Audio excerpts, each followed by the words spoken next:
Salut à tous, bienvenue, on est ravis de vous retrouver. Moi, je suis ravie de vous parler d'un sujet qui nous tient à cœur ici, à vous, à moi, à d'autres. Le salon des étudiants religieux francophones. Mais oui, il y a aussi de nombreux étudiants religieux qui ne trouvent pas forcément leur compte dans ce qui leur est proposé ou qui ont du mal à obtenir l'information cherchée.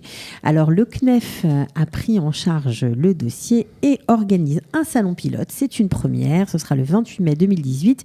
Et pour en parler, Samuel, j'allais vous rebaptiser aujourd'hui. Galmiel, moi je ne vais pas y arriver.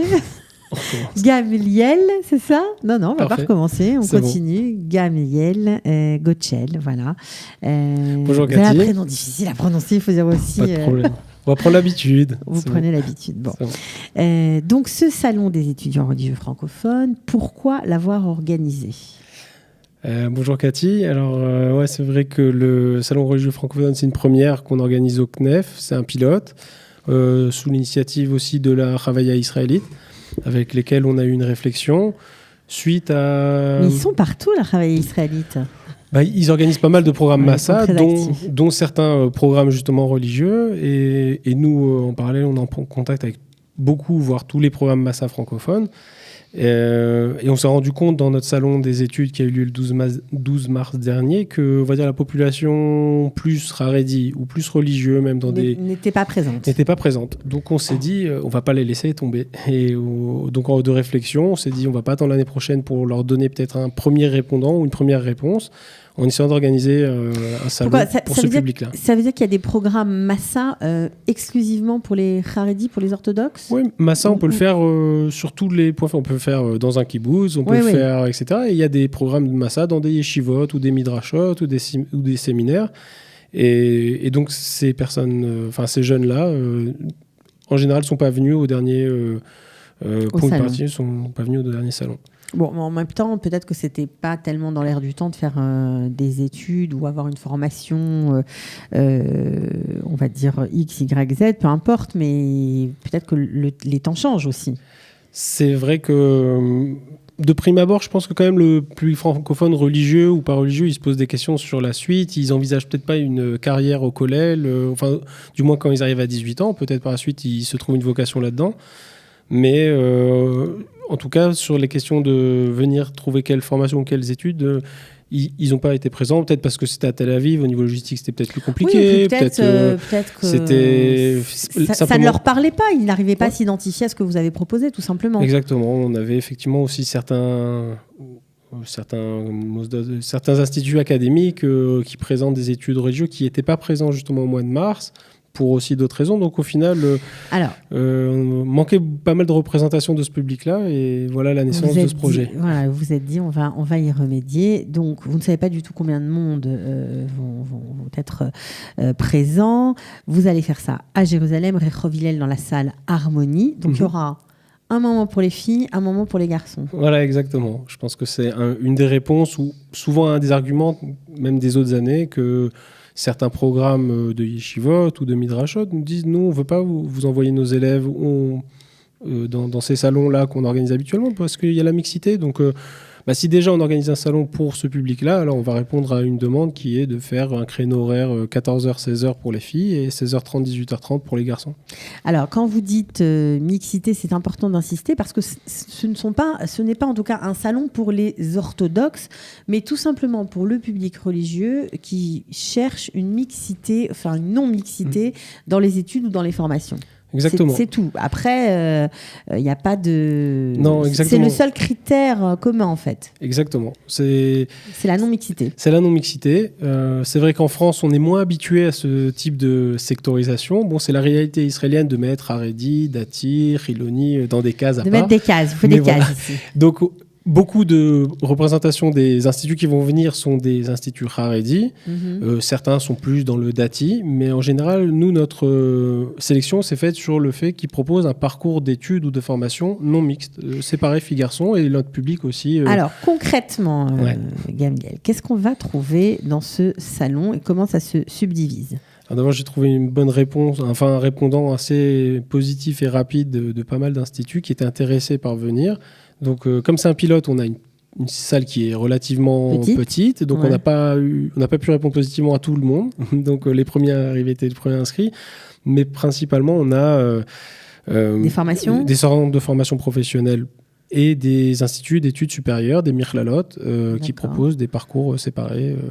Ainsi que, je crois qu'on va parler de parcours religieux à l'armée. Aussi, on a des stands de parcours à l'armée et du Chirut Leumi aussi. Donc comme ça, il y en aura un peu pour tous les goûts. Alors, les centres de formation professionnelle, de quoi on parle ? Les formations professionnelles, c'est plutôt court, c'est pas académique, donc c'est pas universitaire, c'est pas de l'enseignement supérieur, mais c'est donner rapidement des compétences techniques dans un domaine.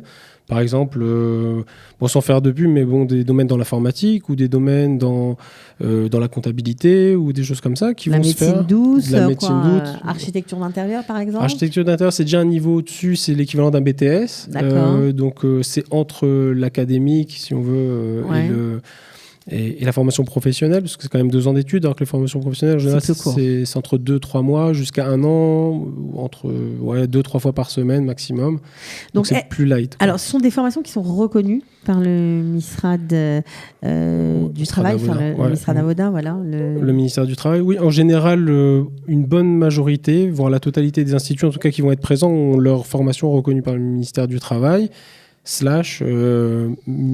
ministère de l'intégration, Misrad Aklita, pour obtenir aussi une partie du subventionnement selon la durée, la zakaout de la personne, du candidat. Quoi. Donc ça peut être vachement intéressant pour ceux qui cherchent, qui ne savent pas ce qu'ils vont faire l'année prochaine, qui ont peut-être envie de rester en Israël, mais qui ont envie aussi, peut-être aussi d'étudier. Ils peuvent rester au Kollel et en même temps se former. C'est possible. C'est possible. Il y a en général, justement, dans ces parcours-là, plutôt religieux, ils ont soit des cours du matin, soit des cours du soir, soit des parcours plus adaptés en termes d'horaire. D'accord. Alors, pour ce qui est Mirlalot, études supérieures, on va dire, collège académique, ça dépend comment on enseigne ça, ou école d'enseignement supérieur, c'est un peu difficile de traduire ce terme de Mirlalot, qui regroupe des réalités parfois différentes. Alors, c'est quel domaine qui va... Alors, les domaines qui sont...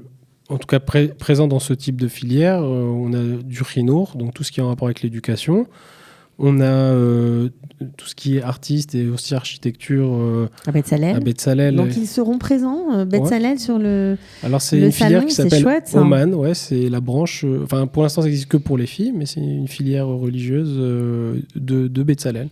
D'accord. Donc oui, ils seront présents. En tout cas, ils ont répondu présent. Ensuite, on a des mirchalot de business, de droit, de comptabilité. Et Mahon-Lev, Mahon-Tal, évidemment. Le Mahon-Lev, Mahon-Tal avec tout ce qui est ingénierie, infirmière, ce genre de choses. On a un département de Hadassah pour faire Shinanit, donc on pourrait traduire par hygiéniste dentaire. Hygiéniste médical ou dentaire. Voilà. Donc c'est assez varié maintenant, en espérant que ça puisse progresser les autres années, mais je pense que ça donne déjà un panel assez varié. On a aussi le campus Strauss qui présente l'optométrie et d'autres filières. Il y a beaucoup. On se rend compte qu'il y a énormément de possibilités, que ça s'est vraiment développé ces dernières années. Et alors maintenant, un autre domaine qui s'est énormément développé, vu la politique et vu la volonté d'intégrer les orthodoxes à l'armée, ce sont tous les parcours où il n'y a pas de mixité à l'armée. Donc on peut être religieux, et pour ceux qui n'ont pas envie de faire leur Shirut Leumi, religieux, et faire l'armée, tout en respectant les règles de cache-route, la non-mixité, etc. etc. Bon, la cache-route, de toute façon, à l'armée, elle est... Oui, mais enfin, j'imagine que les orthodoxes ont une exigence de cache-route plus importante. En général, ils peuvent leur fournir dans ces parcours-là les parcours de combattants, comme Netzar. Entre autres, je synthétise un peu. Oui, des parcours comme Shachar, qui sont des parcours de non-combattants, dans lesquels on peut travailler dans les renseignements, dans la logistique, dans la communication, dans l'informatique. On peut travailler même à la rabbanout de l'armée. Et donc, il y a plein de parcours non combattants dans lesquels l'armée fournit une formation dans le domaine et dans lequel la personne fait son service. Et outre le fait de servir pour l'armée, il a un accompagnement, des aides financières qui sont un peu plus conséquentes d'ailleurs qu'un soldat normal. Mais il y a aussi un encadrement, donc la non-mixité, et puis des heures d'études pendant la journée, qui sont prises en charge dans le cadre du service militaire. Donc c'est aussi un environnement plus favorable. Alors là, vous parlez des garçons, j'imagine. Ouais, il y a aussi les filles. Il y a aussi les filles. Voilà. Ouais, là, je parlais du parcours Chara, le parcours Netzar aussi, ça c'est pour les garçons, c'est combattants. Et pour les filles, il y a une association qui s'appelle Aluma, qui sera présente et qui présente aussi un service militaire pour jeunes filles. Pour les aider, c'est l'accompagnement avant, pendant, pour leur organiser un service militaire aussi dans différents domaines, dans le cadre principalement, le problème c'est la mixité qui pose, en plus de la tenue éventuellement, mais le problème c'est beaucoup la mixité qui peut poser pour les femmes à l'armée. D'accord. En tout cas, je trouve ça vraiment bien que ces gens qui sont un peu différents des autres étudiants, voilà, pour des motifs religieux qui les regardent, ne soient pas laissés pour compte. C'est Exactement. Tout à l'honneur du CNEF. Non, mais vraiment. C'était l'objectif, parce que voilà, il n'y a pas de raison qu'un jeune Français, parce qu'il a une kippa X ou Y, ou parce qu'il a envie de se renforcer dans son judaïsme quand il vient en Israël, il ne puisse pas accéder aux études, à l'enseignement. Surtout que c'est très développé. Apparemment, avec tout ce que vous nous avez cité, il y a vraiment de quoi faire. Donc faire il y a du choix. C'est assez varié. Il manque encore quelques petites choses, mais bon, en tout cas, ça avance bien, c'est varié. Et voilà, on est là pour faire ce matching-là et que leur intégration se fasse au mieux. Bon, en tout cas, si vous avez des copains que ça pourrait intéresser, dites-leur d'aller faire un tour au Salon des étudiants religieux francophones, 28 mai 2018, Rehov Hillel, salle Harmonie. C'est toute la journée, donc début d'après-midi pour les filles, et ensuite c'est pour les garçons. Voilà, vous avez même le flyer qui s'affiche. Merci beaucoup, Gamiel, d'être venu. Je vais pas y arriver, hein. Non, c'est bon. C'est pas grave. Je me suis reconnu là, c'est bon. Ok, à bientôt. À bientôt, ciao, ciao, merci.